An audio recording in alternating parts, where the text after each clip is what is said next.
Hello అండి, నమస్తే. Welcome back to my channel Swathi Durga vlogs. అందరు ఎలా ఉన్నారు కామెంట్లో చెప్పండి. ఇది వీడియో వచ్చి వినాయక చవితి రోజుది. మేము స్పెషల్గా అయితే కందిపప్పుతో ఉండ్రాల పాయసం చేస్తాము. అది ఎంతమందికి తెలుసు కామెంట్లో చెప్పండి. కొబ్బరి అయితే భలే పగిలింది, తిన్నగా పగిలి అండ్ ఆ చిప్ అయితే బయటకు వచ్చేసింది. కొబ్బరి కొట్టకుండానే చక్కగా చూసారా. ఫస్ట్ అయితే ఇలా కట్ చేసి పెట్టుకోవాలి. తర్వాత ఈ కందిపప్పు అయితే ఊరు నుంచి తెచ్చుకుంటాను నేను. ఎప్పుడు మా డాడీ కొనిస్తారు, ఈ ఇయర్ బట్ మా చెల్లి కొనిచ్చింది.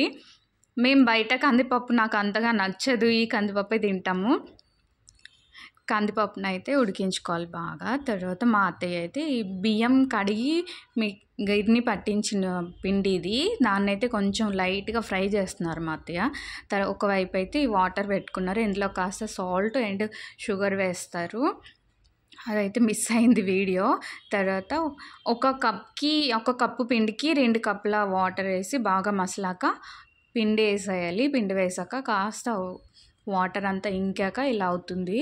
అప్పుడు తీయించేసి చక్కగా ఉండ్రాలు చేసుకుంటాము. బెల్లాన్ని అయితే తురుముతున్నాను.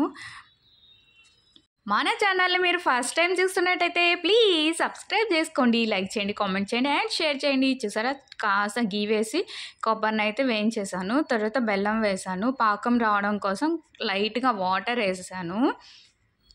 ఈ పప్పు ఉండ్రాలు అయితే మా చిన్నప్పుడు మా అమ్మమ్మ చేసి మా తాతయ్యతో పంపించేది. మా తాత అయితే ఏ ఫెస్టివల్ ఉంటే ఆ వంటకాలు అయితే తీసుకొని పాపం తెచ్చేవాళ్ళండి.